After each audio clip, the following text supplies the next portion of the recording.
Tonight, we are going to explore the large, echoing rooms of one of the world's most amazing empires. It began as a small village of shepherds near the Tyber River and grew into the marble city of Rome.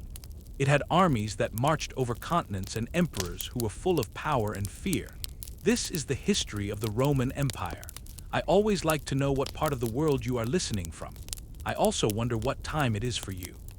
You might be resting in the dark with very sleepy eyes, or you might be taking a quiet trip into history. This time belongs to you. Take a deep breath, settle in and get cozy. Allow your thoughts to wander through the ages.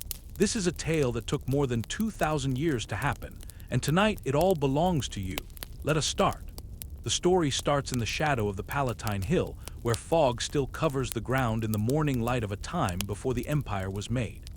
The Tyber River flows quietly through the flatlands, its gentle stream moving around the plains that will later hold marble town squares, tall pillars, and the marching feet of Roman soldiers. But at this point, before history really begins, there are only reeds growing on the riverbanks and the sound of the quiet wilderness.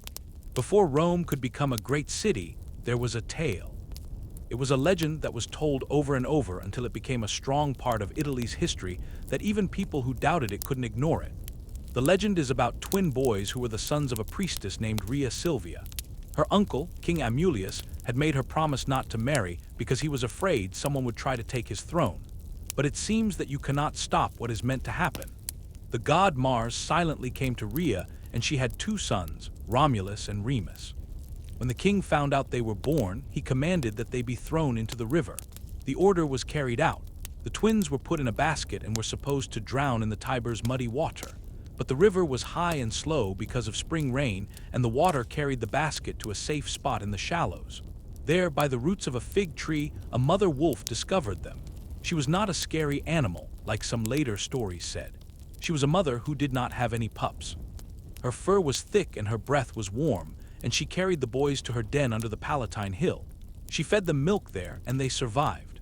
A shepherd named Faustulus found them later and took them to his house. The twins grew up around sheep and fields, not knowing about their royal family history. They were brave and determined, and were not scared of challenges. When they became young men, they discovered who they really were and helped their grandfather get his throne back in Alba Longa. They could have remained there, but they did not. They felt a pull back to the wild land near the river. The area around the 7 hills seemed to call to them, and they were filled with a desire to build something great. They made a plan to create a new city, but from the very start, Rome was created through fighting. The twins couldn't decide where to put the first stone or which one of them would be the leader. Romulus wanted to build on the Palatine Hill. Remus liked the Aventine Hill better. They looked for signs from the gods. Romulus saw more birds. Remus said that he saw his birds first. The disagreement ended with a fight. Remus was killed. The stories are different about whether Romulus killed him or one of his followers did, but the outcome was the same. One brother survived. One brother was in charge. The brother who lived drew a line on the ground to show where his city's walls would be, and he started to build. He announced that nobody could cross that special line without being killed. The point was obvious. The city would be protected, even if it meant killing a family member. The traditional date for this was April 21st, 753 years before the birth of Christ. That year was important not for the walls or the borders, but for the strong will that created them. Romulus gave the city his own name and was its first king.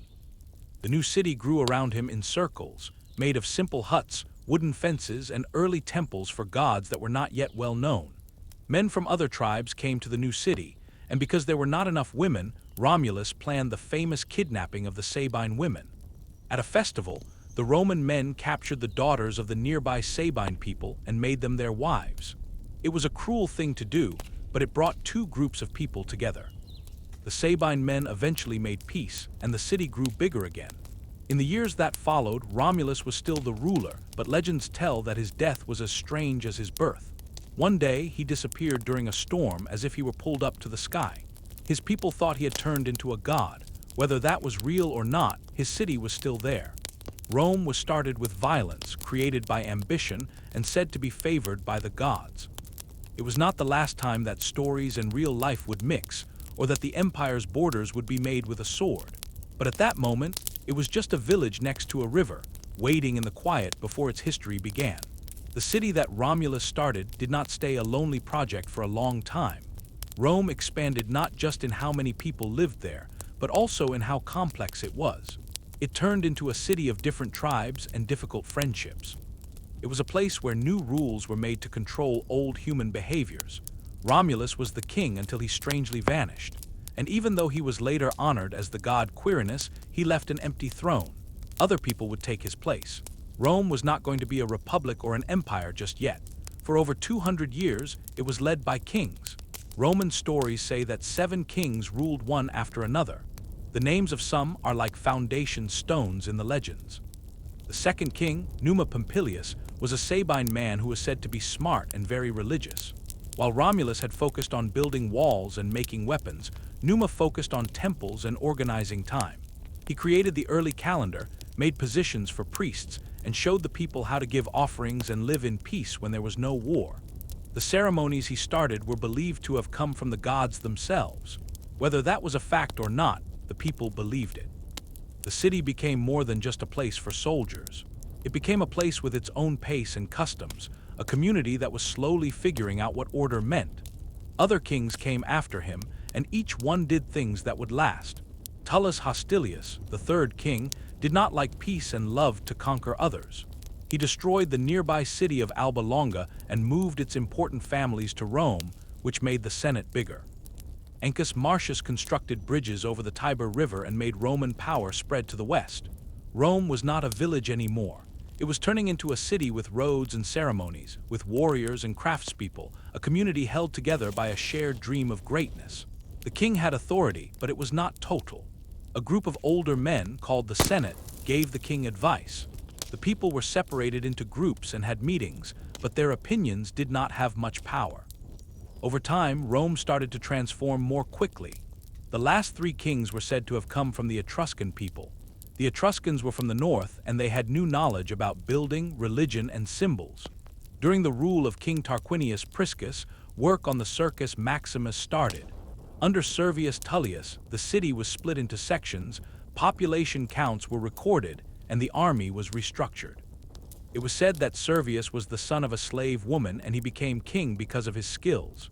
He ruled for a long time and made many changes, but his rule ended violently like many others.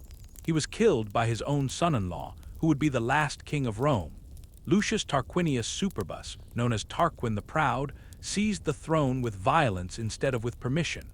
He was a cruel and suspicious ruler. He took away many of the rights that previous kings had given, and he ruled without the Senate's approval. His building projects were large, like the huge temple for Jupiter on the Capitoline Hill, but he was very harsh. His fall was not because of a war or an attack from another country, but because of something that happened in his own family. The story says that his son, Sextus Tarquinius, did something terrible to a noble lady named Lucretia. She told everyone what happened and then took her own life, which made Rome's important families very angry. One of those men, Lucius Junius Brutus, started a rebellion. The people joined in. The king was forced to leave. His family was sent away, and it was decided that there would be no more kings. Instead, the Romans created a new way to govern, one that got rid of kings and gave power to officials who were chosen by the people. The Republic was born, but its first years were very shaky. The memory of the kings was still there, a mix of wanting order and being very scared of leaders with too much power. For hundreds of years after that, no Roman would try to call himself a king without being met with anger and revolt. They remembered what happened at the end all too well. The time of the kings had made them who they were, but it also showed them what could happen when one person had too much control. So, the crown was destroyed and power was given to the people. At least that's what they thought. The tale of Rome was just getting started, but its pattern was already clear. It would be a story of greatness that came from fighting, success that came from struggle, and a constant wish to create something that would last longer than the people who built it. The time of kings was over, and a new idea took its place, one that was weak and unproven, based more on dreams than on real confidence.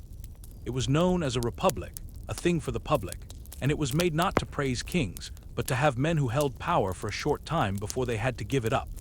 Instead of one king, there were now 2 consuls chosen every year, and they had the same amount of power, with each one watching the other carefully. The Senate continued as a group of Rome's older men who gave advice, and assemblies were formed to let the citizens have a say, but not everyone's opinion was considered equal. It was a system that looked organized on paper, but real power is never so simple, and Rome, which was now called a republic, would have to figure out what that really meant in its early years. The republic's biggest problem in its first few decades was not another city or a far-off army, but the strong disagreement between the patricians and the plebeians.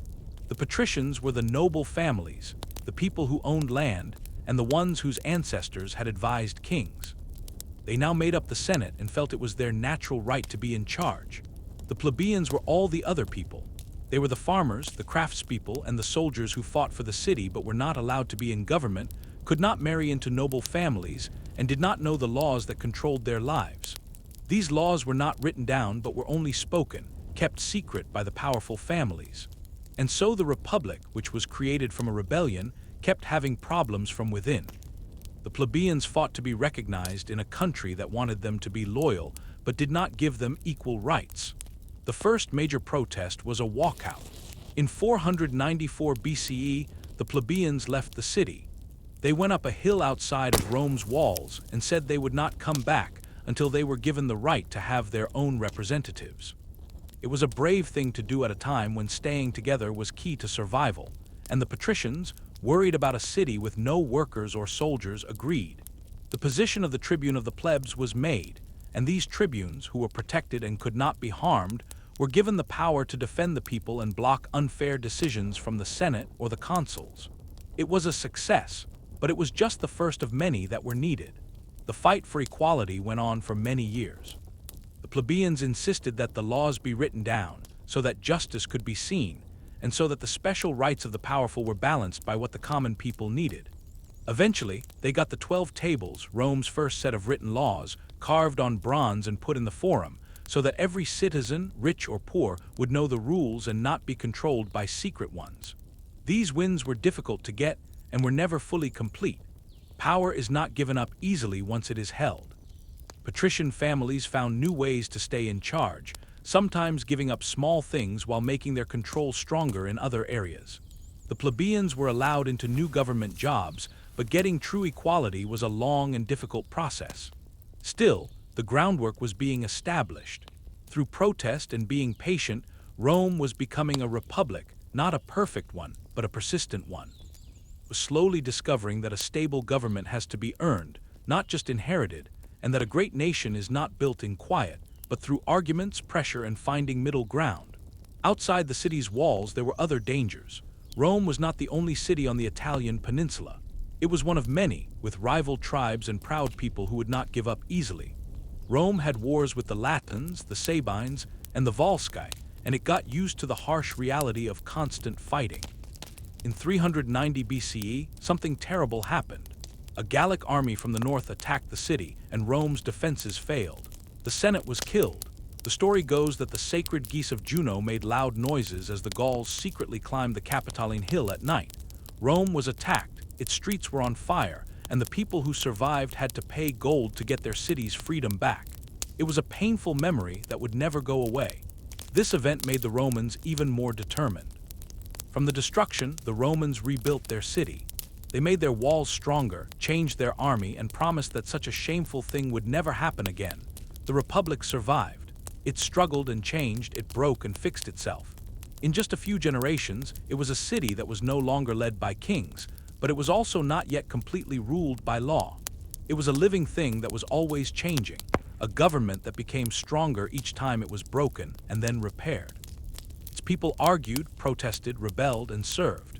The armies were getting organized, more government positions were being created, and the dream of a republic, which was still not fully clear, was at the heart of every law, every sword, and every stone that was used to build the growing city of Rome.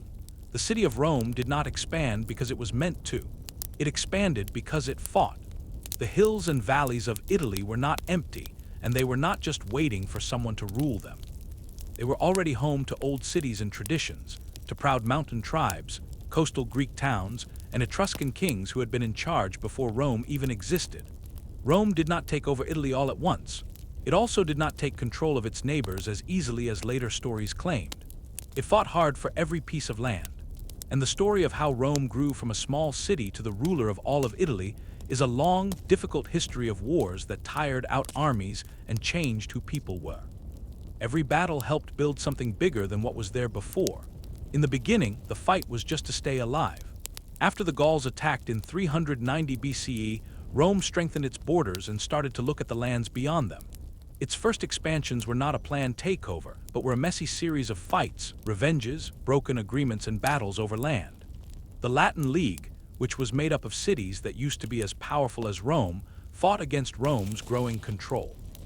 Rome's reaction was quick and harsh. Rome broke up the League and created a new system. Each city was now connected only to Rome, not to each other, but was tied to Rome through agreements, duties, and well-planned rewards. This system did not make everyone equal, but it did let them be a part of Rome. Cities that agreed to this system could keep their own local governments, gods, and celebrations. In exchange, they provided soldiers, they provided loyalty, and eventually they gave in. To the east, the strong Samnites controlled the mountains of central Italy. Rome and the Samnites fought each other many times in a series of long and difficult wars. The Samnites were tough and good at surprise attacks, often trapping Roman armies in tight valleys and rocky areas. In one of Rome's most embarrassing losses, Roman soldiers were made to walk under a symbolic yoke after they gave up at the Caudine Forks. This shame lasted for years, but Rome did not give up. It got its army back together, trained again, and came back to fight. The Samnite Wars lasted for a very long time, but the outcome was always going to be the same. Rome's armies got better at adapting, its friendships with other cities grew stronger, and its roads became more developed. It was not just fighting wars, it was also building the things it needed for future wars. Rome then looked south to the Greek colonies along the coast of Magna Graecia. These cities were rich and advanced, proud of their Greek history, and often looked down on the rising power of Rome. When Rome's growing power started to threaten the city of Tarentum, the Greeks asked for help from across the sea. King Pyrrhus of Epirus came to help. He was related to Alexander the Great's generals, and he came with elephants, well-trained soldiers, and the belief that he would win. He fought the Romans and won, but every win came with huge losses of his own soldiers. After a few very costly battles, he realized that another win like that would destroy his army completely. His plan failed because it was too big. The Romans, who were hurt but not defeated, were still there. By the middle of the 3rd century BCE, no one in Italy was strong enough to stand against Rome's power. The Samnites had been defeated. The Etruscan cities had been taken over. The Greek colonies, one after another, had either given up or been captured. But Rome did not force the same type of government on everyone in the area. Instead, it created a mix of colonies, agreements, and citizenship rights. Some cities were given full Roman citizenship. Others received some rights, and others were still officially independent but had to provide military support to Rome. This unequal system was not an accident. It was created to make cities loyal to Rome but keep them separate from each other so they couldn't join together and fight back. With Italy under its control, Rome had more soldiers than it ever had before. It had roads connecting its colonies, armies that were trained from constant fighting, and a growing belief in its own special destiny. But there was more than just destiny waiting for them. There was money, opportunity, and trouble across the sea. To the south, the city of Carthage controlled the seas and the trade paths. Its ships guarded the coast of Sicily. Its traders went from Spain to North Africa.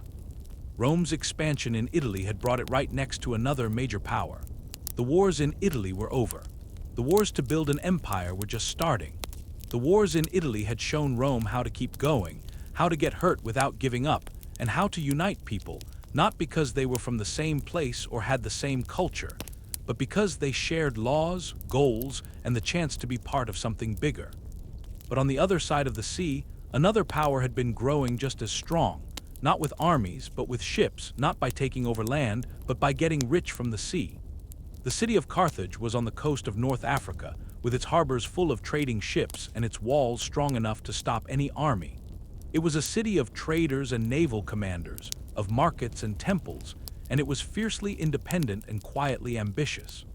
Its influence spread across the western Mediterranean, and for a while, Rome and Carthage managed to tolerate each other, both knowing the other was strong but happy to grow in different directions. That peace was not going to continue. The island of Sicily was between them, a place with fertile land and important harbors, and it would start a war that lasted 100 years.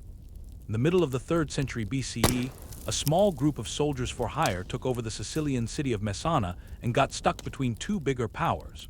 Carthage came first and offered to bring back order. Rome saw that a Carthaginian presence so near to the Italian coast was a danger it could not overlook. The Senate discussed the issue, and after some hesitation, sent its armies across the water. It was a choice made to be safe, but it would lead Rome into its first major war outside of Italy. The First Punic War had started. It was a war that neither side was completely ready for.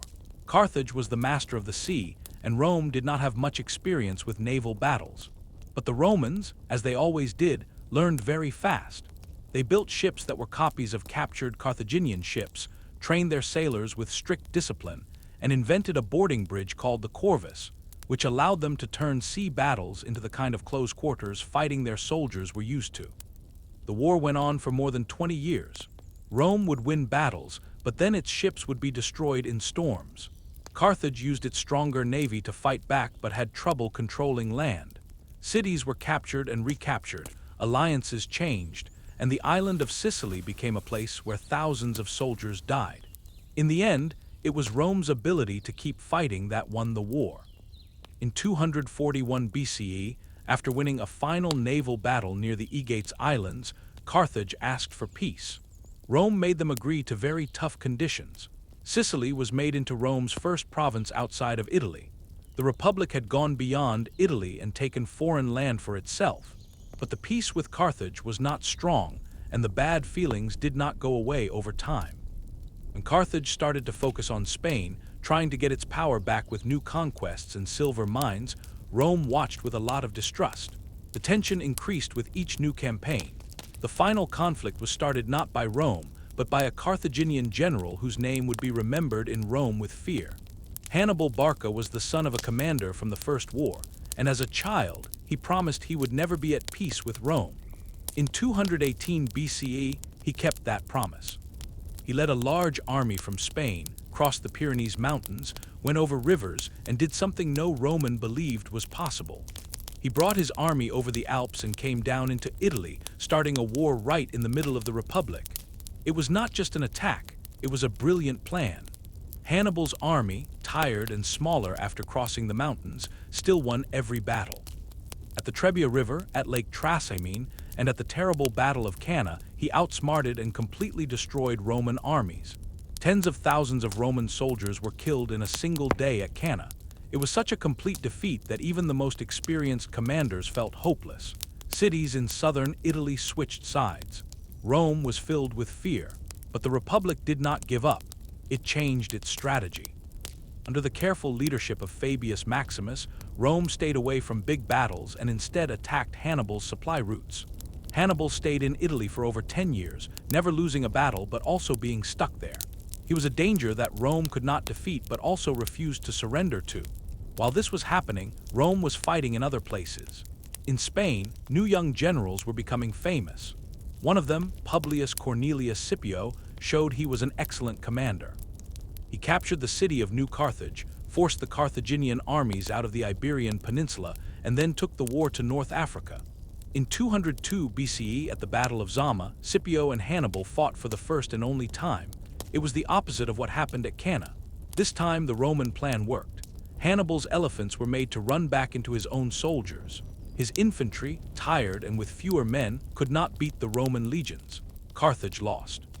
Hannibal got away, but the war was over. Rome made Carthage agree to even tougher conditions than before, taking away its navy and its ability to make its own decisions about foreign affairs. Scipio was given the name Africanus, and Rome became the most powerful force in the Western Mediterranean. The Second Punic War had deeply shaken the Republic, but it had also shown something important about what it meant to be Roman. Winning was not just about being smart. It was about being stubborn, about being able to handle terrible losses and continue to fight. It came from a system that could lose battles but would never lose its determination. Rome had not only beaten Hannibal, but it had also learned from him, and that knowledge would help it in its next step toward becoming a great power. Rome came out of the Second Punic War not just as a winner, but as a changed nation. It had fought one of the best generals in history, lost more soldiers than could be counted, had its farms burned, and its alliances pushed to their limits, but it still survived. But the republic that was now in charge was not the same one that had once struggled to survive in the hills of Latium. It was bigger, more sure of itself, and no longer scared of expanding into other countries. The wars with Carthage had taught its people to think about more than just their own lands. And with that change came a new desire, not just for safety or survival, but for control. The Mediterranean Sea, which was once shared by different cultures and rival powers, was now starting to look like a Roman lake. The Republic was not officially an empire yet, but it was acting like one.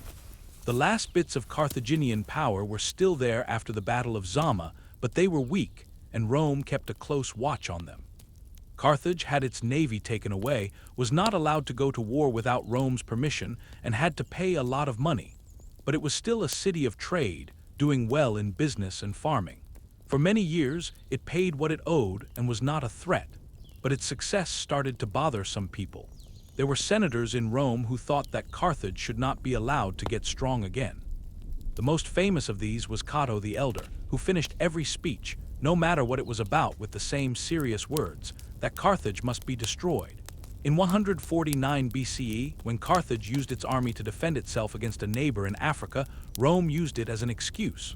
Another war was started. The Third Punic War was not really a battle. It was more like a planned destruction. Rome did not send an army to talk, but to completely destroy the city. Carthage fought back hard, surviving a terrible siege that went on for 3 years. People were starving. There were fires in the streets. When Roman soldiers finally got inside, they went from house to house, taking the survivors as slaves and killing anyone who fought back. The city was completely torn down. A legend says that salt was spread on the land so nothing could grow there again, but that might just be a story. But Carthage was just one piece of the story of the Mediterranean. While it had been powerful in the west, Greece and the Hellenistic kingdoms were in charge of the east. Macedonia, where Alexander the Great came from, had once ruled a huge empire that went all the way to the edge of India. After he died, his generals divided his lands into separate kingdoms that competed with each other. By the 2nd century BCE, these kingdoms were still very powerful, but they had also become too comfortable. Rome, having just won wars in the west, started to look toward the east.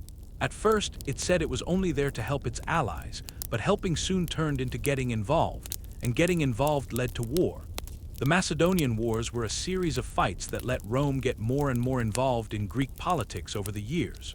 When Macedon fought against Roman demands, war was declared. When Greek cities rebelled, Rome fought back with force. By 146 BCE, the same year Carthage was destroyed, Rome also defeated Corinth, the center of Greek trade. Statues were stolen, and temples were set on fire. The beautiful art of Greek civilization was put on Roman ships and sent to the west. Greece, which had once taught Rome about art and philosophy, was now just another Roman province. The fact that these two things happened in the same year was hard to miss. In just a few months, two old powers, Carthage in the west and Greece in the east, had been defeated. Rome was now the only major power. What came next was not a formal announcement of an empire, but it was an empire in reality. Provinces were set up in Spain, North Africa, Greece, and Asia Minor. Governors were sent to run them. Some were fair and strict, while others were corrupt and took whatever they wanted. The riches of the world started coming to Rome. Gold, slaves, spices, art, and grain. Senators came back from far-off wars with more money than their fathers could have ever dreamed of. Big houses, called villas, were built all over the Italian countryside. The city of Rome itself got bigger, with more people and more buildings made of marble. The Forum was filled with statues and monuments celebrating victories. Parades for winning generals marched through the streets, celebrating those who had pushed Rome's borders further than ever before. But even as Rome became the master of the Mediterranean, problems were starting to form under the surface. The armies were different now. They used to be made of citizen soldiers who would go home to their farms, but now they were fighting in faraway places for years. And when they came back, they often found their farms were gone or had been sold to pay off debts. The rich were getting richer, buying up land and using slaves captured in wars to work it. The poor moved into the city, where they depended on free grain and felt angry at a system that seemed to only help the powerful. The The Senate was full of men who said they were working for the Republic, but they were often just working for themselves. Rome had conquered the world, but it was starting to lose control of its own people. The Mediterranean was peaceful for the time being. The pirates were gone. The rival powers were defeated or taken over. From Spain to Syria, from Gaul to Egypt, the influence of Rome was huge. But that influence was no longer just pointed outward. It was starting to affect the Republic itself. The next wars would not be fought in other countries. They would be fought in Rome. The empire had expanded faster than its people could handle. What had started as a city of farmers and soldiers, who were organized into groups and connected by shared traditions, had turned into a country that stretched across seas and deserts. It was a country whose leaders could no longer see all of its borders from one place. Winning wars had brought huge amounts of silver, grain, and slaves, but it had also created a big problem of inequality. The Roman Republic, which was designed to share power between different jobs and groups of people, was now struggling under the weight of its own achievements. The Senate still had its meetings and debates. The people still voted in assemblies. But underneath all the official activities, things were changing. The difference between the rich and the poor had become too large, and it was starting to break the country apart. The first signs of trouble appeared in the countryside. When Roman citizens went to fight in other lands, they left their farms, families, and jobs behind. But while they were away, their land was often taken by people they owed money to or was just left to fall apart. The huge farms, owned by wealthy people who got rich from wars, spread across the hills of Italy. These large farms, called latifundia, were worked by slaves, not citizens. Many of these slaves were captured in Rome's wars in Greece, Spain, and Africa. The free farmers, who used to be the heart of the Republic, came home to find they had lost their land. With no land to farm and no way to make a living, they moved into the city, creating a large, unhappy group of former soldiers and workers.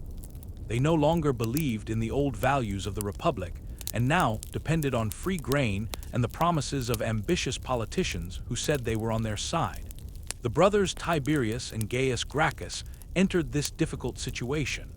They were born into a noble family, but were taught to feel a strong responsibility to the common people. The Gracchi brothers thought the Republic could be fixed if it just went back to its original principles. In 133 BCE, Tiberius, as a tribune of the plebs, suggested a major land reform. He wanted public land that had been taken illegally by the rich to be given back to the poor, so citizens could have a chance to start over.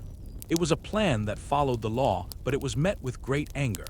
The Senate, worried about losing its property and power, fought against it. Tiberius went around them. He took his plan directly to the people, which broke the normal rules of Roman politics and made the rich very angry.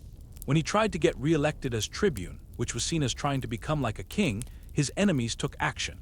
He was attacked and killed in a riot on Capitoline Hill. His body was thrown into the Tyber River without a proper burial. The meaning was clear. Rome could handle hunger and unfairness, but it would not allow its old ways to be challenged. 10 years later, Gaius Gracchus continued his brother's work. He was more charming, better organized, and even more determined. He suggested a long list of changes, including giving out land, providing cheaper grain, giving citizenship to Italian allies, and changing the courts to reduce the Senate's power. His speeches attracted huge numbers of people. His ideas started to get a lot of support.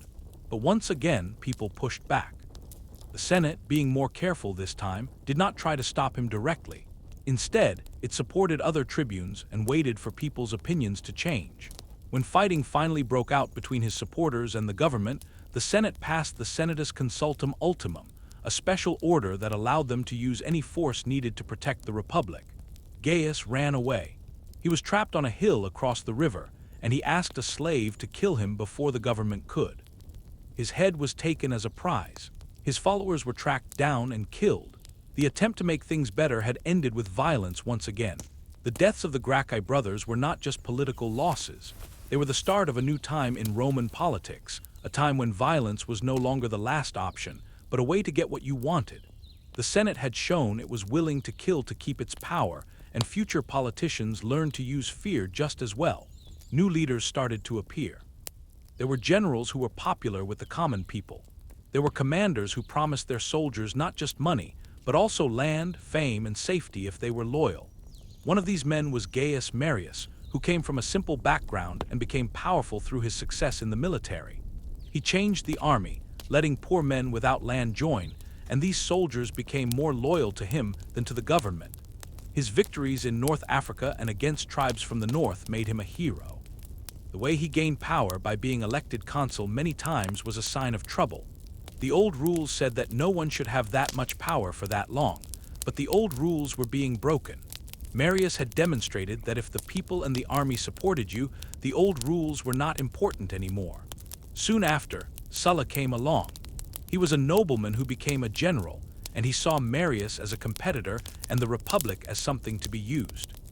When they argued about who should lead an army in the east, Sulla did something that had never been done before. He marched his army on Rome. He came into the city not as a leader but as a conqueror. He took power, forced Marius to leave, and made himself dictator. When Marius came back, the city was once again filled with violence. Political opponents were hunted down, their names were put on public lists, their property was taken, and their families were destroyed. When Sulla took back control, he did the same thing but even more cruelly.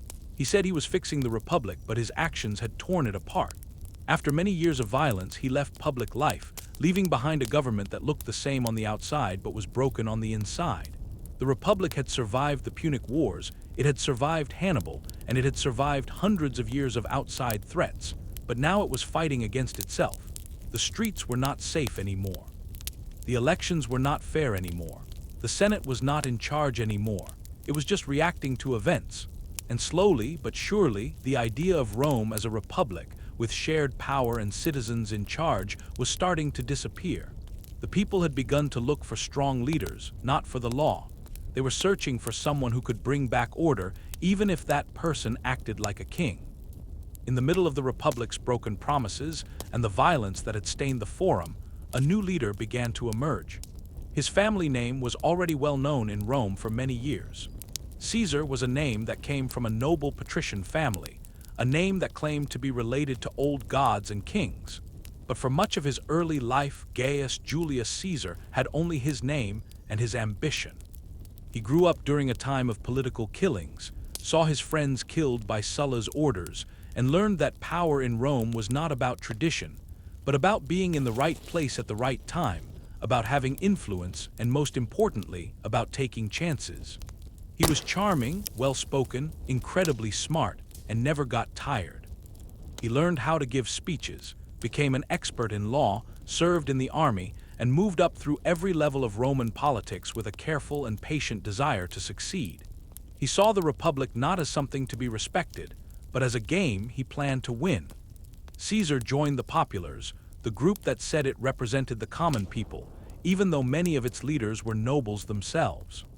He won over the poor in the city with promises of change, provided entertainment for the people with games, and created a public image that was both humble and grand. But he did not become powerful on his own. Rome was no longer a place where one person could succeed without help. Caesar made a political team with two of the most powerful men at the time. Each of them had something they wanted. Together, they planned to rule Rome from behind the scenes. In 59 BCE, Caesar was chosen as consul. He used his power to make laws that helped his partners and went against the Senate's authority. The older senators were angry, but they were not able to stop him. When his time as consul was over, he got a job as a military commander in Gaul, the large, untamed land beyond the Alps where many tribes had long fought against Roman rule. What happened next was one of the most amazing military campaigns in Roman history. For almost 10 years, Caesar fought and won in Gaul, defeating one group of tribes after another, crossing rivers, building forts, and bringing the area under Roman control. He even went to Britain, which was thought to be the edge of the world, and came back with stories that made him even more of a legend. He wrote down detailed stories of his battles and sent them back to Rome, where they were read out loud like great poems. The people adored him. His soldiers loved him. His enemies were scared of him. And all this time, he was becoming more powerful than any Roman had ever been without being a king. But power can't be shared forever. Crassus was killed in a battle in the east while trying to be as famous as Caesar. Pompey, who was left in Rome, became distant and untrusting. The Senate, led by Caesar's enemies, tried to take away his command and put him on trial. They were afraid of what he had become. They were afraid of what he might do next. Caesar was told to come back to Rome, but he had to leave his army. It was a demand made not because of the law, but because of fear. And Caesar, who understood that crossing lines was how you gained power, made up his mind. In 49 BCE, he led his army across the Rubicon River, a small river that was the border between his province and Italy. This was an act of betrayal. It was also a statement. He had picked civil war instead of giving up. The story says that as he went across the river, he spoke words that would be remembered for all time. The die is cast. Rome fell into chaos. Pompey ran to the east and put together an army in Greece. Caesar followed him across the sea. The two men who had once been partners were now going to fight each other. At Pharsalus in 48 BCE, Caesar's army defeated Pompey's, even though he had fewer soldiers. Pompey got away to Egypt, where he was killed by the local rulers who wanted to make the winner happy. Caesar got there soon after and was shown Pompey's head. He did not look happy. He cried. No one knew for sure if it was because he was sad or if it was part of a plan. He stayed in Egypt for a while, getting involved in the power struggles of the Ptolemies and becoming partners with Cleopatra, a very smart and charming queen who would be his lover and the mother of his only known son. They sailed on the Nile River together. They dreamed about what could happen next. When Caesar got back to Rome, there was no one left to challenge him. He was made dictator first for 1 year, then for 10, and then for life. He changed the calendar, added new members to the Senate, made plans for colonies for his old soldiers, and created laws to help with debt and control the grain supply. He did not act like a king, but he accepted awards that made him seem like one. Statues of him were put up. His face was put on coins. He sat on a golden chair in the Senate, wore a purple robe, and did not have to answer to anyone. The Republic was just a memory, and in that memory, anger was growing. On the Ides of March, the 15th day of the Roman month in 44 BCE, Caesar walked into the Senate house, not knowing or not wanting to believe the trouble that was waiting for him. A group of senators, many of whom used to be his friends, stood around him with hidden knives. They stabbed him again and again, more than 20 times. He fell down next to a statue of Pompey, the man he had defeated, and he died without any last words that history can confirm. The men who did it thought they had saved the Republic. Instead, they had given it its last and deepest wound. Caesar's death did not bring back the old way of doing things. It broke what little was left. Rome would bleed again, but this time it would not be about rules or laws, but about who would be in charge of the ruins he had created. In the weeks after Caesar was killed, the streets of Rome were full of quiet talk and worry. The killers had thought the Republic would come back to life, but the Republic was no longer strong enough to stand on its own. It had become a weak memory, too damaged by years of corruption and fighting to fix itself just because a powerful ruler was gone. The Senate did not have a plan after Caesar's death. The people were shocked and confused and did not celebrate. They were sad. They went to the forum where Mark Antony, Caesar's loyal general and fellow consul, stood up and spoke to them with anger in his voice and sadness in his eyes. He read Caesar's will out loud. He said who Caesar had chosen to be his heir.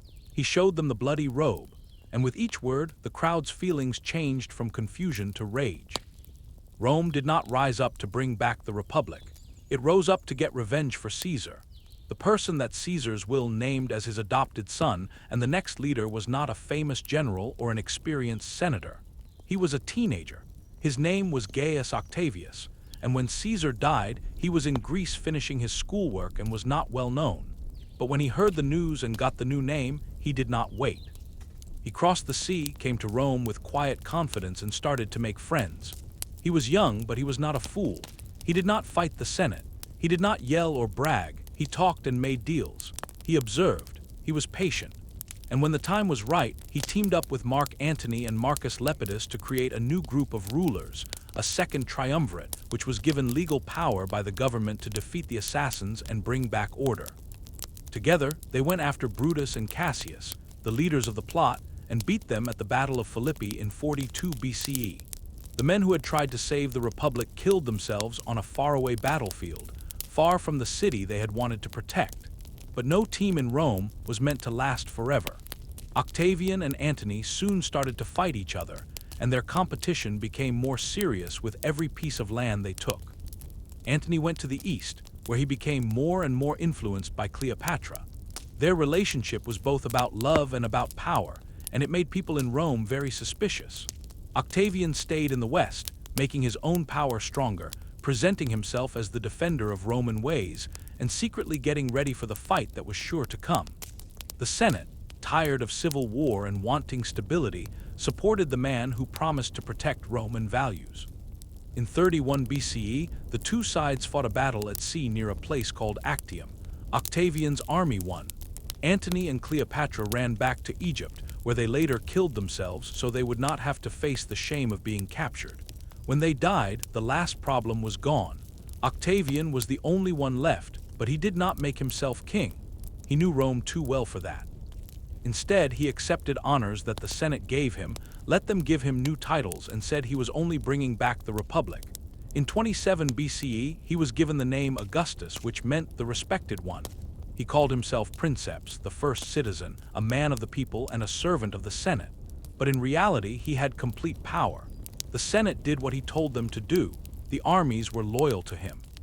The provinces were run by his governors, and the people who were tired of all the fighting welcomed him.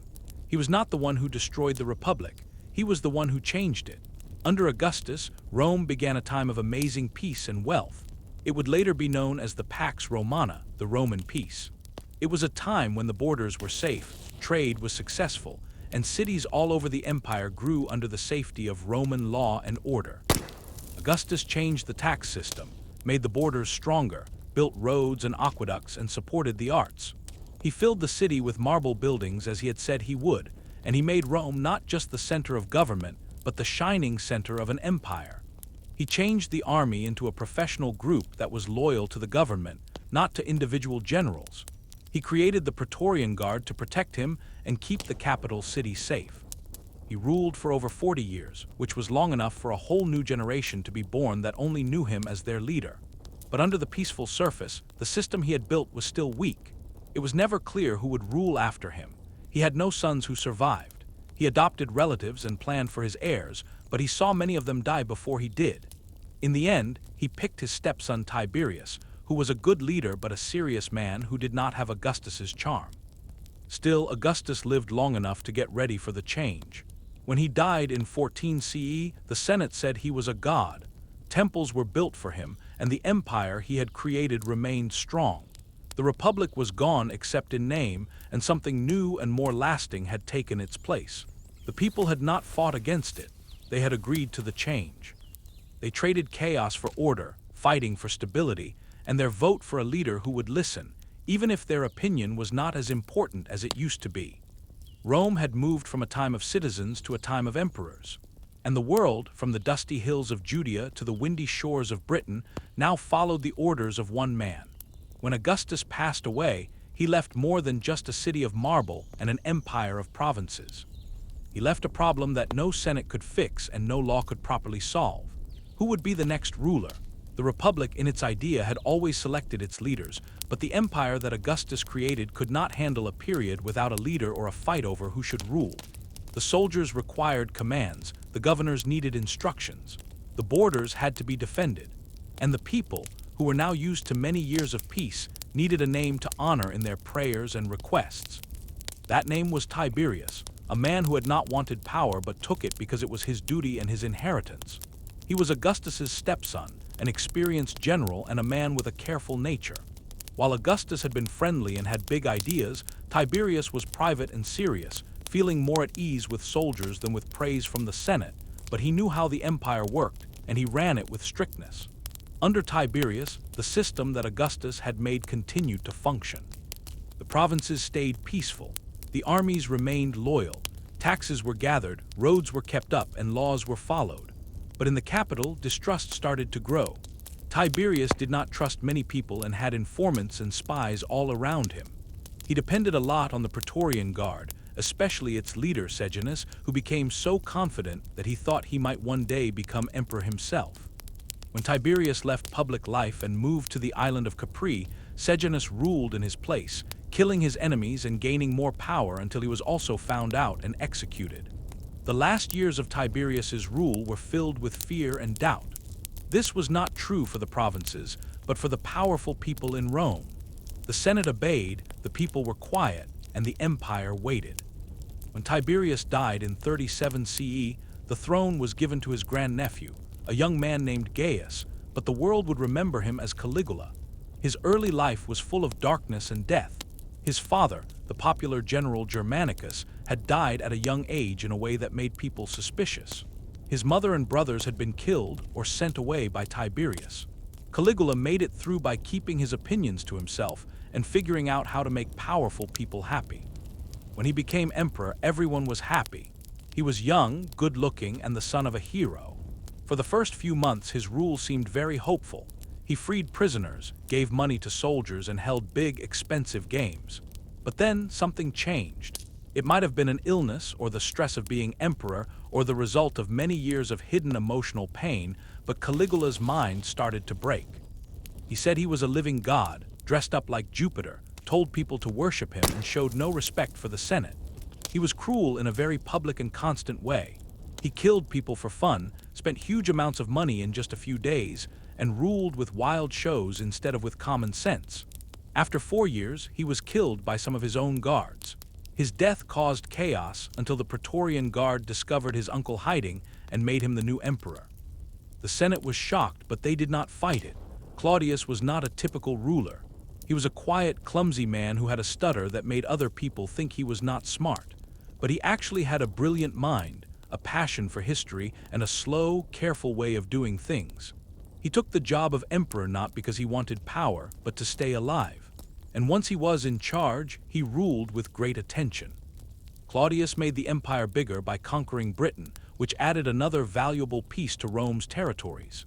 He improved the government, made the legal system better, and gave citizenship to more people from the provinces than any emperor before him. He did not, however, make good choices in marriage, and his last years were filled with plotting in his own palace. His last wife, Agrippina the Younger, made sure that her son from a previous marriage would be the next emperor. According to many stories, she poisoned Claudius to make this happen sooner. Whether this is a fact or not, the outcome was the same. In 54 CE, her son Nero became emperor. Nero was young, loved to be the center of attention, and was raised in a world of politics and fear. For a while, he ruled with the help of smart advisors like Seneca. But that did not last. Nero did not want to govern. He wanted to be a performer. He sang in front of audiences, raced chariots, and thought of himself as a poet and artist instead of a leader. In his mind, Rome was his stage, and he was the main star. When a huge fire destroyed a large part of the city in 64 CE, Nero's main concern was rebuilding the city to his own liking rather than helping the people who had suffered. He built a giant palace on the destroyed land, which included an artificial lake and a huge statue of himself. He said the fire was started by the Christians, who were a small and disliked group at the time, and he began a cruel persecution. Killings, torture, and crucifixions happened next. Many of these were done as public shows. His rule became more and more unpredictable. He killed his mother, his wives, and any senator he thought was not loyal. Eventually, the provinces started to rebel. The armies chose other leaders. Nero, who was now abandoned and by himself, ran from the capital and took his own life. He was 30 years old. With Nero's death, the Julio-Claudian line of emperors ended. The family that started with Augustus and continued through Tiberius, Caligula, Claudius, and Nero was over. What was left was the empire itself, which was not tied to one family but was still standing. The Senate tried to find a new leader. The army wanted someone strong. The people were once again waiting to see what would happen. But the imperial system, with all its problems and weaknesses, had survived. The throne could be empty, but the empire would not fall apart, not at this point. The idea of Rome had become too big, too important, and too necessary. It would continue, led by emperors who would come and go, each one leaving their own mark on the marble city that Augustus had once promised. After Nero died, Rome had a year of confusion. It was known as the Year of the Four Emperors, a messy time of civil war and changing loyalties when generals from all over the empire took the throne because their soldiers wanted them to, not because the Senate voted for them. The empire was too big to be ruled from one city without the support of the armies. Galba was the first to take power, but he was not liked by the army and was quickly removed. Otho came next, then Vitellius, and each one ruled for only a few months before being killed or removed. There was fighting in the streets and in faraway provinces as the empire struggled with its own instability. But from this chaos, a man came who would bring back order, not with fear or charm, but with discipline and clear thinking. His name was Vespasian, and he had spent his whole life working for the government, moving up through the military ranks without any grand ideas about power or fame. He was not from a noble family and was not driven by the desire for power at court. He was a practical, experienced man who was tired of the chaos, and with him in charge, Rome started to get better. Vespasian started the Flavian dynasty and fixed what had been broken by Nero's wild spending and the Civil War. He put the government's finances back in order, started new public building projects, and chose people for important jobs based on their skills, not their family name.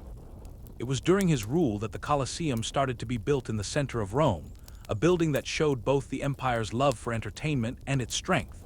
His sons, Titus and Domitian, ruled after him.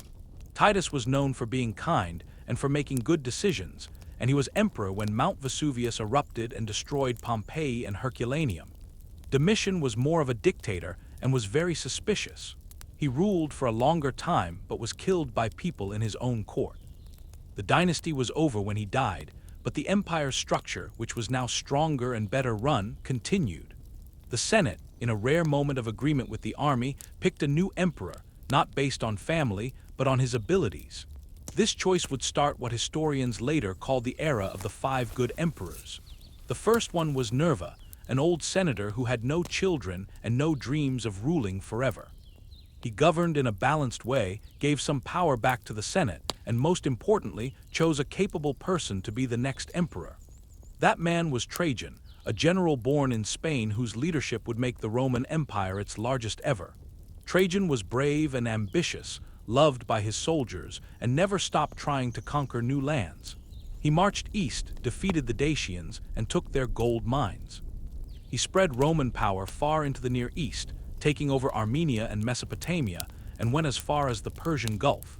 The empire under his rule went from the Atlantic coast to the Arabian deserts. It stretched from the forests of Britain to the edge of the Indian world. It was bigger than any Roman had ever dreamed. And Trajan was at the center of it all, respected not just for his wins, but also for being fair and dignified. When Trajan died, his adopted son, Hadrian, became the next emperor. Hadrian was a smart and restless man who was more focused on protecting the empire's borders than on making it bigger. He gave up some of the eastern lands that Trajan had conquered because he knew that an empire that was too big would fall apart. He was always traveling, checking on cities and forts, making changes, ordering new buildings, and supporting Greek culture along with Roman traditions. In the wild northern parts of Britain, he commanded that a huge wall be built to keep out the Pictish tribes. Hadrian's wall became a symbol of stability, not of conquest. He saw the empire not as a place for battles, but as a community, and he ruled with a long-term plan. He was famous for his curiosity, his support of the arts, and his constant sadness. He died without any sons, but he chose his next in line very carefully. Antoninus Pius came next. He was probably the most peaceful of all the emperors. During his rule, there were no big wars, no major rebellions, and no terrible acts of cruelty or chaos. He ruled with a calm and consistent hand, improving the laws, supporting education, and making the connections between Rome and its provinces stronger. He stayed in Italy and managed the empire from the center instead of marching all over it. His rule was remembered as a golden time by later generations, a time of simplicity and goodness. When he died, the empire went to Marcus Aurelius, the last of the 5. Marcus was a philosopher, a thinker who was taught in the Stoic tradition, and a man who strongly believed in doing his duty and in the temporary nature of life. But he did not rule in a peaceful time. There were invasions across the Danube River. Sickness spread through the cities. The armies were always fighting to protect the borders. Marcus did not run away from these problems. He went with his armies, shared their difficulties, and wrote down his thoughts in the quiet times between battles. These writings, which were later collected as the Meditations, show a man who was burdened by power but was still dedicated to serving his people. He saw the empire as a challenge to his character, not just a throne to sit on. His rule was long and hard, but he never gave up. Together, these 5 emperors created a time of rare stability. The empire was not ruled by family or by sudden whims, but by chosen leaders who cared more about order than about their own fame. The Senate was still respected. The people had food. The provinces were safe. Rome had become a civilization not just of conquest, but also of law, architecture, philosophy, and culture. It was at its peak. The system was working perfectly. But all good times come to an end, not with a big explosion at first, but with a quiet change. When Marcus Aurelius died in 180 CE, he did something that none of the emperors before him had done. He gave the empire to his son. That son was Commodus, and with that choice, the long, successful journey of Rome would start to go downhill. To be a person in the Roman Empire during the Pax Romana was to be in a calm period between dangerous times. It was a time when the world seemed complete, as if its different parts had been connected by Roman roads and Roman laws. It felt as if there were no more lands to conquer and no more wild seas. This peace, which lasted for almost 200 years from when Augustus came to power until Marcus Aurelius died, was not perfect. There were small fights along the borders, rebellions in distant places, and outbreaks of disease and poverty. But for most of the people living in the huge empire, this time was the most orderly any civilization had ever known. The Pax Romana was not peace like we think of it today. It was a quiet that was forced by armies, a balance that was maintained through strict rules, a stillness that came from power, not from kindness. But for the people who lived in it, it was very real. The empire covered entire continents. It went from the rocky shores of Hispania to the dark forests of Germania, from the windy cliffs of Britain to the hot deserts of Egypt. It reached the mountains of Armenia, the olive farms of Greece, the markets of Syria, and the coasts of North Africa. Over 50 million people lived under its flag. They spoke many different languages, prayed to hundreds of gods, and had traditions that were very old even before Rome was founded. And yet, through a complex system of governors, officials, army bases, and trade routes, Rome was able to create a strange kind of unity, not by erasing local ways, but by including them. The empire did not get rid of local traditions. It usually let them continue as long as people paid their taxes, were loyal, and did not cause trouble. Life in the cities was a mix of noise and organization. Rome itself had turned into a busy capital with marble buildings and smoke, filled with public baths, temples, amphitheaters, and apartment buildings that were built very close to each other. The poor lived in tall apartment buildings called insulae, which were crowded with families who cooked on open fires and got their water from public fountains. The rich lived in large villas with beautiful mosaic floors, fountains, and courtyards. Their walls were painted with frescoes that showed stories of gods and heroes. The air was thick with the smells of oil and ash, wine and sweat, spices from far-off places, and incense from many different temples. Sellers yelled out prices in the markets. Schoolboys recited the poet Virgil in dusty courtyards. Senators walked through covered walkways in long robes with serious looks on their faces. It was a world of order and ambition, where a person's social class affected every look and action. In the provinces, life was different from place to place. Some towns were like small versions of Rome, with their own forums, aqueducts, arches, and stone-paved roads. In Gaul, Roman culture mixed with Celtic ways. In Egypt, old temples stood next to Roman army posts. In Judea, there was tension under the surface as local customs went against the demands of the empire. But no matter where you were, the signs of Rome were there. Roads were built to be strong, connecting faraway places in a network of stone that let armies move quickly and messages travel further than ever before. Ships brought grain from Alexandria to feed the capital. Olive oil was shipped from Hispania. Silk was brought from the east, crossing deserts and other empires. There were taxes and fees, standard weights and measures, contracts and courts. Even time was organized by Rome, with a calendar that had the names of emperors. Religion was a big part of life. The old gods like Jupiter and Mars were still officially in charge, but secret cults and gods from the east were becoming more popular. People worshipped Isis from Egypt, Mithras from Persia, and other new beliefs that promised to save them and give them eternal life. One of these, Christianity, was still small and not very widespread, but it had started to spread quietly from town to town, through letters, rumors, and new followers who believed that the empire's power was no match for a god who had suffered. For the time being, it was mostly hidden, either ignored or not bothered by most people, but sometimes it was persecuted when it was seen as a threat to tradition. But it would not stay in the dark forever. Education was important in the cities. Boys from important families were taught how to speak well, think logically, and understand the law. Their futures were planned for public service or legal careers. Girls were usually taught at home and raised to get married, although some girls from rich families were exceptions. Books were read out loud in public areas. Philosophers would meet in shaded courtyards. Medical books were shared. The arts were not just seen in marble statues and temple carvings, but also in home decorations, in music at parties, and in stories told by candlelight. Roman engineers built aqueducts that brought fresh water over mountains. They built bridges and theaters, large public buildings and forts. Their equipment was simple, but their ideas were grand. Yet, despite all this organization, the social structure was very clear. Most people in the empire did not live in luxury, but in hard work. Farmers worked on land for owners they almost never saw. Craftspeople had a hard time making a living in crowded cities. Slaves, who numbered in the millions, did all kinds of work, from cleaning houses to mining and teaching. A person could be born a slave, captured in a war, or sold because of poverty. It was possible to become free, but it was not certain. The empire was like a pyramid of power, and all the weight was on the backs of the many. Still, the system worked. It stayed together.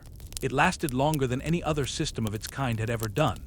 For almost 200 years, through both good and bad emperors, through small wars and small plagues, the empire kept going. Its people lived and died within it, often without ever seeing the marble center of the city that ruled them. Rome had created not just a capital, but a whole way of life.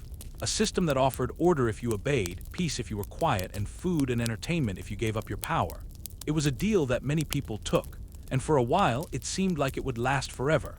But time never stops, not even under stone arches and painted ceilings. The next century would bring new problems. The borders would begin to break, the armies would fight each other, the gods would be challenged, and the peace that had kept the world together would start to fall apart, one piece at a time. It did not collapse suddenly. There was no single event or loud noise. The fall started like all falls do, not with a big show, but with a quiet change that nobody noticed until it was too late. The Roman Empire, which had once been a well-organized machine, started to lose its rhythm. It began slowly at first, with a small mistake here, a strange silence there, and a feeling that something was not right in the provinces, even while the capital kept up its traditions and games. Then the problems got bigger. The year was 180 CE when Marcus Aurelius passed away, and the line of emperors who had ruled with intelligence and control ended with him. His son, Commodus, got the throne not because he was skilled or chosen, but because he was born into the family, and the results of that decision would be felt for many years. Commodus was not the most evil of men, but he was not ready to rule an empire. He grew up with every advantage, was obsessed with how people saw him, and was more interested in big public shows than in running the government. He pretended to be a gladiator, fought in the arena, and treated ruling as if it were a performance where he was the only star. The Senate became angry, the army became suspicious, and the empire, for the first time in a long time, seemed to have no direction. Commodus was eventually killed in a palace plot, strangled in his bathtub by a wrestler as Rome got ready for the new year. His death did not fix things. It led to even more chaos. In the years that followed, the empire came apart. Between 235 and 284 CE, more than 20 emperors came and went. Most of them were army generals who were chosen by their own soldiers in faraway places. Not many of them died from old age. Most were killed in battle, murdered by their own soldiers, or executed by their rivals. Rome was no longer a place of nations fighting, but of personal ambition. The throne was not a symbol of law anymore. It was a prize that was taken by force and lost through violence. Armies started fighting each other instead of protecting the borders. Provinces rebelled. Whole areas broke off. In Gaul, a new, separate empire was created. In the east, the city of Palmyra under Queen Zenobia became powerful and created its own kingdom. Rome was not ruling the world anymore. It was having trouble ruling itself. As if the problems from within were not bad enough, trouble came from the outside. Germanic tribes crossed the Rhine and Danube rivers. The Sassanid Empire in Persia attacked from the east. Cities were attacked. Armies were defeated.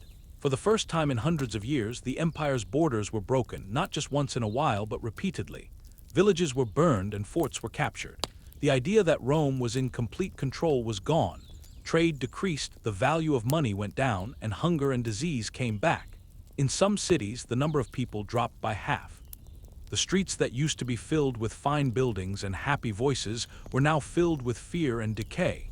The people said that the gods had abandoned them, that the empire was being punished for its pride, and that the end was finally here.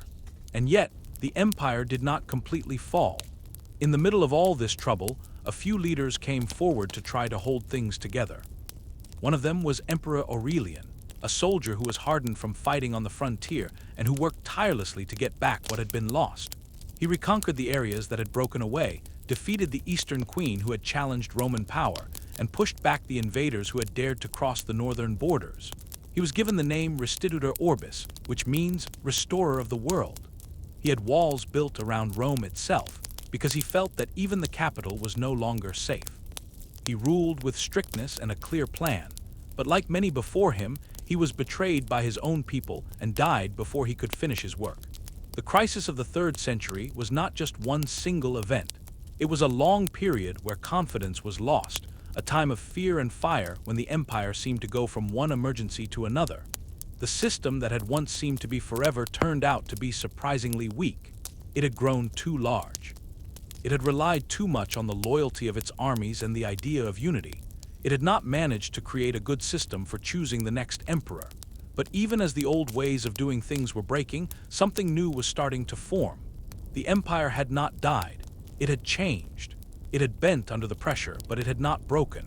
And a new type of emperor was on the way, one who would not pretend that the republic was still alive. This emperor would accept the empire for what it was and would reshape it with force and new ideas. The Roman world was at a major turning point. It had survived a crisis that should have destroyed it, but the damage was clear on every scarred city wall and every broken coin. The next era would not be a return to how things were. It would be something different, something more difficult, something that would change Rome forever. By the time Diocletian became emperor, the empire was worn out. It had suffered from too many problems, had too many dead emperors, and had lost too much land to rely on luck or old ways. When Diocletian, a man from the army, took power in 284 CE, not because of his family, but because he controlled the army, not many people would have thought that he would be one of the most important figures in Roman history. He did not come with grand speeches or a charming personality. He came with a plan for organization, and that was what Rome needed more than anything. Not another hero, not another legend, but a man who could stop the decline and teach the empire how to function again. The world that Diocletian took over was no longer one city in charge of many. It was a weak collection of provinces, cultures, languages, and crumbling borders. He knew that one person could not rule it all, not even with the favor of the gods or a strong army. So he made something new. He did not divide the empire into chaos, but into an organized system. He chose a co-emperor, Maximian, and put him in charge of the western provinces, while Diocletian ruled the east. They both ruled as equals, and each had the title of Augustus. Then they chose 2 junior emperors to work under them, called Caesars, who would help run the government and be ready to take over. This system, known as the Tetrarchy, was not created for fame but for efficiency. It gave the empire 4 centers of power, 4 capitals, and 4 leaders to manage things. It was not a return to the old republic. It was something completely new. But Diocletian did not just create the Tetrarchy. He reorganized the army, made it bigger, and placed it in better positions along the borders. He changed the tax system, created new money, and built up government offices that could handle the daily tasks of the empire. He demanded loyalty not just to the government, but to the emperor himself, and he made himself seem more important with titles and ceremonies that were not common in Roman tradition. He wore robes with jewels, made people bow to him, and called himself Dominus et Deus, which means Lord and God. The emperor was no longer the first citizen. He was a holy person, separate from the Senate and the people, a figure of order above the chaos of the world. It was a big change from the past. But the past had not worked. Diocletian had no time for old ways. He also focused on religion. The Roman world had many gods. There were old gods and new gods, gods from Egypt, Persia, and the East, but one religion in particular bothered him. Christianity had spread through the cities and the countryside, and it was practiced both secretly and openly. It attracted followers from slaves, merchants, women, and even some powerful people. Christians would not make sacrifices to the emperor, would not recognize the old gods, and did not accept the divine power of the government. To Diocletian, this was not just a different belief, it was a rebellion. He started what would be the last and cruelest persecution of Christians in Roman history. Churches were torn down, holy books were burned, believers were arrested, tortured, and killed. The empire killed its own people in an effort to create unity, but the religion did not disappear. It became stronger, and in the end, Diocletian could not eliminate it. In 305 CE, something very unusual occurred. Diocletian chose to give up his power. He went to live in a palace on the Dalmatian coast where he looked after his gardens and lived a quiet life while the empire continued without him. His co-emperor also retired, as was planned in the Tetrarchy. But the plan started to fall apart almost right away. Ambition came back. Loyalty broke down. The four-ruler system turned into a civil war. And from that war, another leader emerged who would change the future just as much as Diocletian had changed the present. Constantine was the son of Caesar, a soldier like many others before him, and a man who was shaped by the struggles to become emperor. He fought against his rivals in the west, won battles, and slowly made his way to the top. In 312 CE, the night before a battle near the Milvian Bridge outside of Rome, Constantine said he saw a sign in the sky, a cross of light with the words, "In this sign, conquer." He told his soldiers to put a Christian symbol on their shields. He won the battle and came into the city not as a pagan leader, but as a man with a new belief. The next year, he created the Edict of Milan, which made Christianity legal and stopped the official persecution. It was not a complete acceptance of the faith, not at that point, but it was the start of a change that would affect every temple, every city, and every family in the empire. Constantine did more than just support a new religion. He changed the very center of the empire. He moved the capital to the east, away from Rome, away from the Senate, and away from the old ways of doing things. He picked the location of the old Greek city of Byzantium, which was in a great spot on the Bosporus, and he rebuilt it into a new imperial capital. He filled it with palaces, churches, forums, and walls. He called it Constantinople. By doing this, he moved the heart of the Roman world to the east, where there was more wealth, more cities and borders that were easier to defend. The old city of Rome, while still respected, started to become less important as the center of power. A new Rome was born. In 324 CE, Constantine became the only emperor of a reunited empire. He ruled until he died in 337 CE, and he was baptized into the Christian faith before he passed away, the first emperor to die as a follower of the very God that his predecessors had tried to destroy. Under his rule, Christianity became part of the law, the government, and the lives of the people. The pagan temples did not disappear right away. The old gods still had their worshippers, but things had changed. The empire was turning into something new. By the end of the 4th century, Christianity was not just a tolerated religion, it was the official religion of the state. The temples of Jupiter and Mars were replaced by cathedrals. Pictures of emperors now appeared next to pictures of saints. Pagan ceremonies were banned.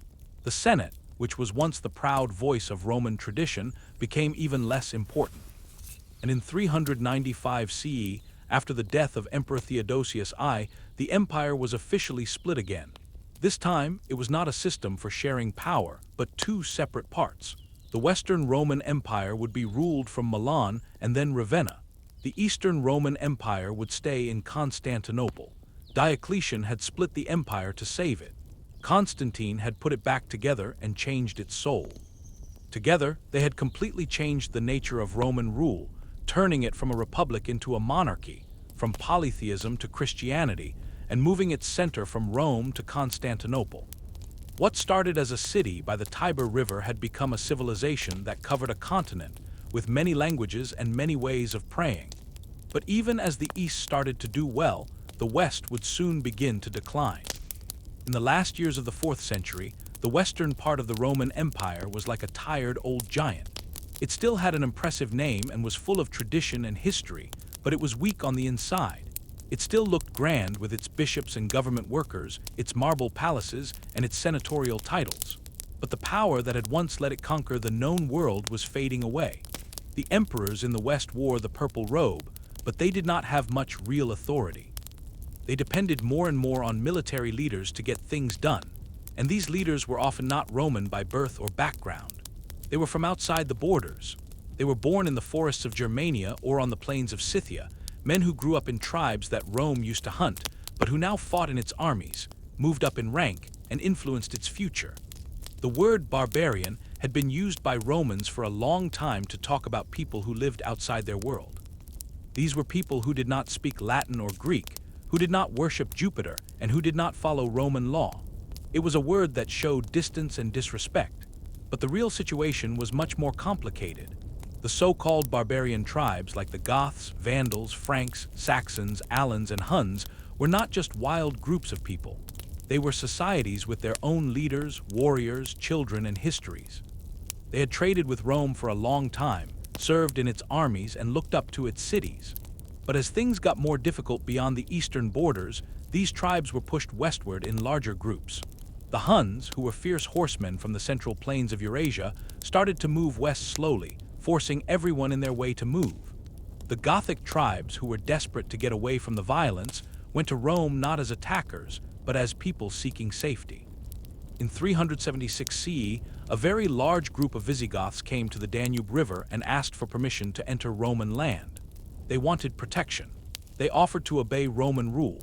The emperor at that time, Valens, let them in, but the officials who were supposed to help them took advantage of them, demanded things from them, and let their problems grow into anger. Within 2 years, the Visigoths had started a rebellion. In 378 CE, at the Battle of Adrianople, they fought the Roman army directly. The outcome was a total failure for Rome. Emperor Valens was killed in the battle, and 2/3 of his army was wiped out. It was one of the worst defeats in Roman military history. It was bad not just because of how many soldiers were lost, but because of what it showed. Rome could not protect its borders anymore.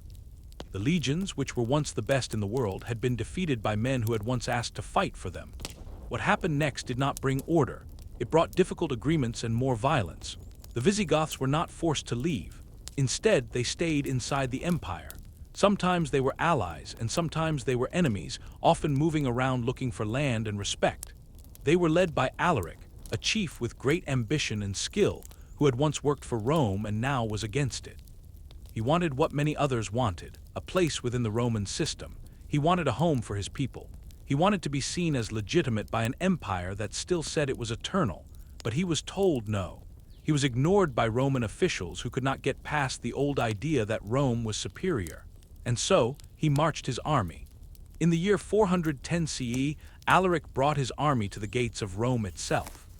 It had been more than 800 years since a foreign army had captured the city. Its walls had been standing through hundreds of years of war and peace. Its name had come to mean power and destiny. But now, the thing that nobody thought could happen happened. The gates were opened. The Visigoths went inside. For 3 days they went through the city, stealing treasures and taking what they could, but they did not destroy everything. They did not burn the city.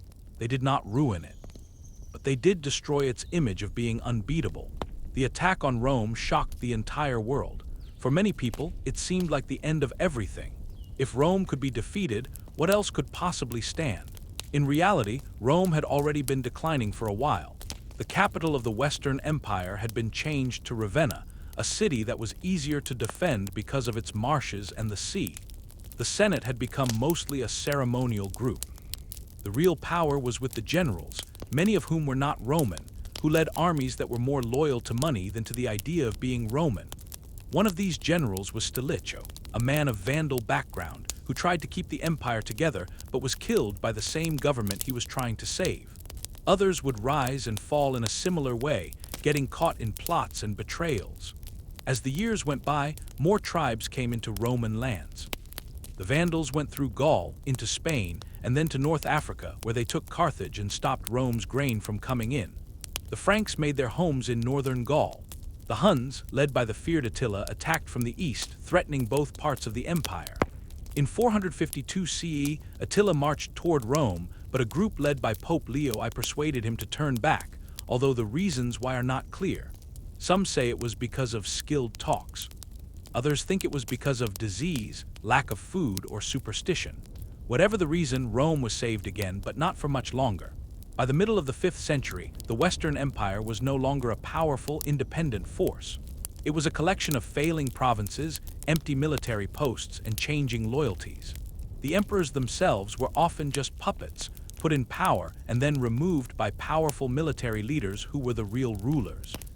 The family line of Augustus had become very weak, with only boys and ghosts left.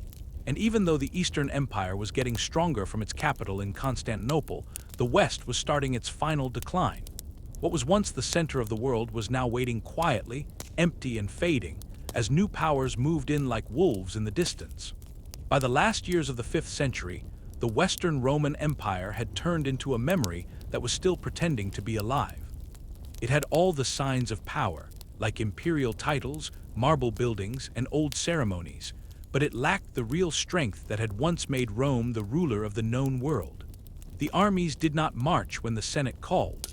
The laws made in Ravenna were heard faintly, but were not often followed outside the city's walls. The emperor still wore the purple robe, but that robe was now old and worn, handed from one person to another by men who knew that the important choices were being made by warlords with swords and their own loyal followers. The Western Empire had turned into a show where the last part was being played out with ceremony and quiet, even as the world around it was changing. By this point, the huge lands of the West had broken up into new kingdoms led by foreign generals who did not even pretend to be under Roman rule anymore. In Gaul, the Franks and Burgundians had created their own permanent homes. In Spain, the Visigoths ran their own government and land. In North Africa, the Vandals had taken Carthage, controlled the sea routes, and had even attacked Rome again in 455 CE. This time, they caused a lot of destruction and left behind a bitterness that would be remembered for much longer than the actual damage. These new kingdoms still talked about Rome with a kind of respect they had inherited, but they did not take orders from it anymore. The empire was there in name, but its borders were no longer secure. The world had changed, and the empire had not been able to change with it. In Italy, a new leader had emerged, not from the old senatorial families, not from the family of Augustus, but from the ranks of the barbarian leaders. His name was Odoacer, a commander of Germanic background who had served in the Roman army and knew how power worked better than most people who were born into it. In 476 CE, the Western emperor was a young boy named Romulus Augustulus, who was put on the throne as a puppet by his father, who was the real power behind him. The name itself was full of meaning. Romulus was like the legendary founder of Rome, and Augustulus was a small version of Augustus, the first emperor. But the boy was not a founder. He was not a ruler. He was a figurehead who was stuck in a situation he could not control. Odoacer took his army and marched to Ravenna. He did not come as a conqueror. He did not burn cities or ask for money. He simply removed the last emperor and told the Eastern court in Constantinople that a new emperor would not be chosen. He said there was no reason for two emperors. The West would now be ruled by kings. The imperial symbols, the crown, the purple robe, and the scepter, were sent to the East as a sign of respect, or maybe as a final goodbye. And with that quiet event, the Western Roman Empire was over. There was no big final battle. There was no public ceremony. The Senate still had meetings. Some cities still followed Roman law. The bishops still spoke in Latin. But the idea of Rome as a single power that stretched from one ocean to another was finished. What was left was a collection of kingdoms and cultures, and each one took parts of the Roman legacy into a future that would not be called Roman anymore. The Eastern Empire, with its center in Constantinople, would continue for almost another 1,000 years. But the West, the Rome of Caesar and Cicero, of Augustus and Marcus Aurelius, of marble victory parades and strong laws, had become a thing of the past. For the people who were alive then, the fall did not seem like a single event. It felt like a slow fading, like a city where the lights went out one by one until there were only shadows. Farmers still worked in their fields. Traders still used the old roads. Churches still rang their bells, but the world was different. The empire that had once named the months, charted the stars, and ruled over kings had only left behind echoes, and from those echoes a new Europe would be born. When the Western Roman Empire quietly ended in the 5th century, the world did not just forget about Rome. In the East, the empire was still there. Its roads were busy with trade. Its courts still made laws. Its armies still marched in their formations. The old capital on the Tyber River had become weak. But the new capital on the Bosporus was just starting to reach its full power. This city, which was started by Constantine and named after him, had become a fortress of stone and gold, with sea walls and many layers of defenses that looked like they were rising out of the sea like something from a myth. Constantinople was not a copy of old Rome. It was something new, influenced by hundreds of years of Greek ideas, Eastern culture, and Christian beliefs. It was located at the meeting point of worlds, where Asia and Europe came together, and it proudly carried the Roman name long after the city of Rome had become a historical site. The people of this Eastern Empire did not call themselves Byzantine. That name was created much later by historians to separate the old from the new, but they did not see a separation. They called themselves Romans. Their empire was the Roman Empire. Their emperor was the one who followed Augustus and Trajan, Constantine and Theodosius. They wrote in Greek instead of Latin, prayed in churches instead of temples, and dressed their emperors in robes with crosses instead of eagles. But they kept the laws, the ceremonies, and the ambition to be a great empire. The old republic had been gone for a long time, but the idea of Rome was still alive within their walls. One emperor, more than any other, would represent this new Roman identity. His name was Justinian, and he ruled in the 6th century with a sharp mind from his studies and a strong will from his struggles. He did not just dream of keeping the empire as it was, but of making it great again. In the beautiful halls of Constantinople, where mosaics shone with colored glass and domes reached up like the sky, he made plans to take back the lands of the fallen West. He sent his generals, like Belisarius and Narses, across the sea, and they marched through North Africa and Italy with skill and force. They beat the Vandals in Carthage. They captured Sicily and Rome. They took Ravenna and kept it. For a short time, it looked as if the old empire was back, joined together once more from the shores of the Bosporus to the mountains of Gaul. But it was a reunion that was not built on a strong foundation. The wars used up all the money. A plague came back and killed many people. The enemies that had been spread out were now coming back, stronger and more determined. Even as Justinian was rebuilding the church of Hagia Sophia into a beautiful masterpiece of light and design, and even as he was organizing Roman law into the Corpus Juris, a collection that would influence legal systems for hundreds of years, his empire was starting to get smaller. It had tried to do too much, too fast. When he died, the dream of a fully restored empire died with him. Still, what was left was strong. The Eastern Empire changed. It got smaller when it needed to. It made its cities stronger and reorganized its armies. It saw new religions appear and challenge its borders. The rise of Islam in the 7th century changed everything. The armies of the Arab Caliphate moved quickly across the old Roman provinces in the east, taking Syria, Palestine, Egypt, and North Africa. They moved fast, driven by their passion and their faith. The Eastern Empire lost land after land, but it did not collapse. Constantinople remained. Its walls were strong. Its emperors continued to rule. They were not in charge of the world anymore, but they were in charge of themselves, and by doing so, they kept the light of Rome shining in the eastern sky. The people of Constantinople still believed in their empire.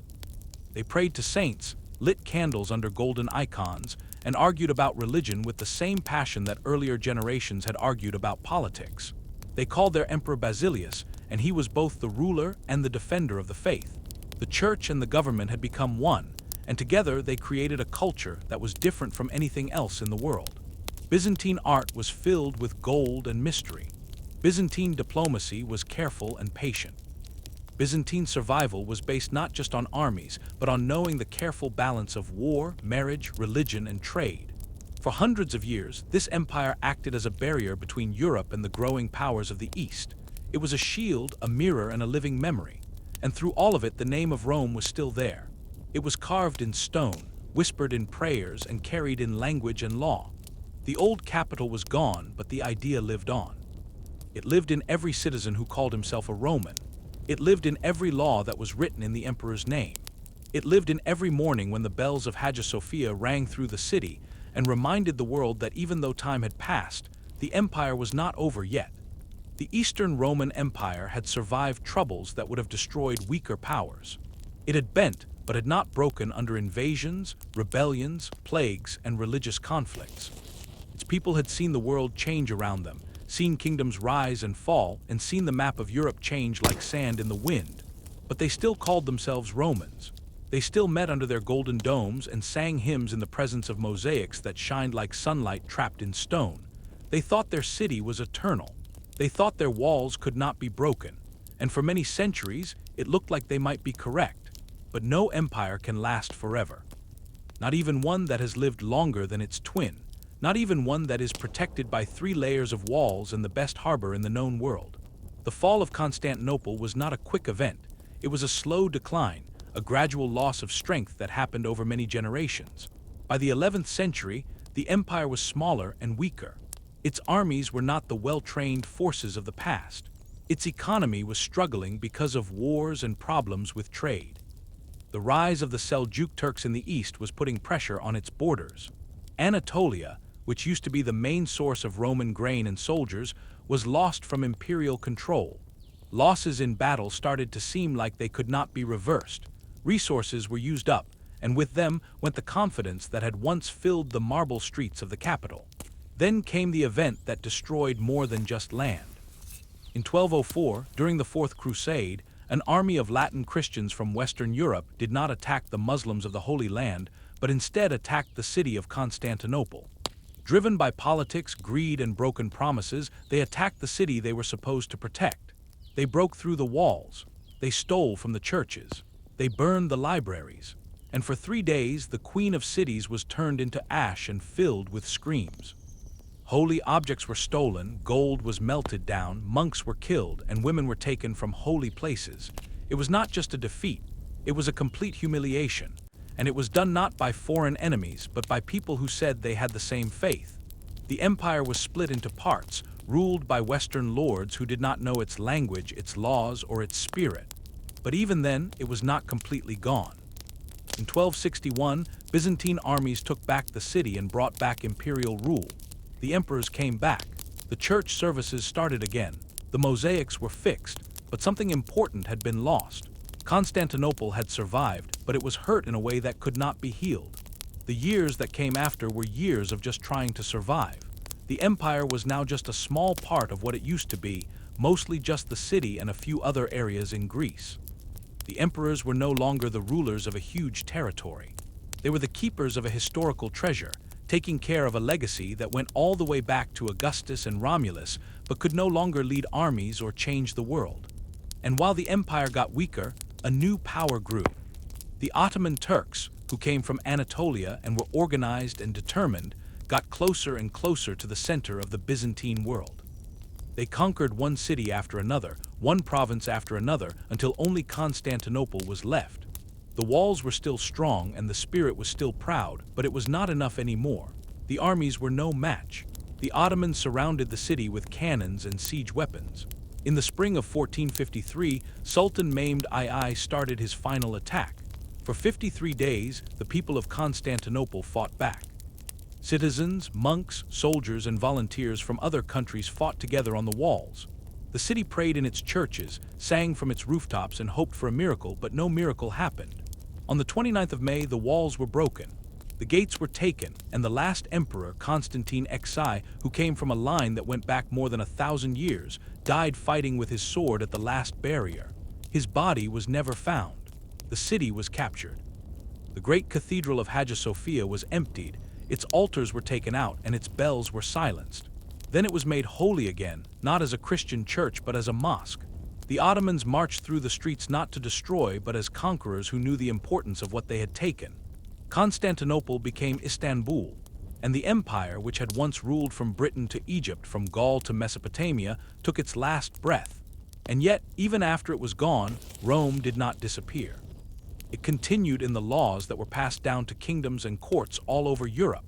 It continued in the language of science and the design of churches. It lived on in the architecture of cathedrals, in the way armies were organized, and in the dreams of emperors who would come hundreds of years later and call themselves Caesars in Russian and German. The idea of Rome had lasted longer than the city itself. It had gone from being a myth to a reality, and then back to a myth. In the end, the Roman Empire had existed for over 2,000 years. From the hills of a shepherd's village by the Tiber to the golden walls of Constantinople by the Bosporus. It had conquered, ruled, changed, and survived. It had written laws, created gods, destroyed nations, and whispered through time that power could last forever. But power never does. Only memory lasts. Only the story is left. And this story of marble and blood, of gods and emperors, of centuries created by big ideas and violence, is now for you to keep.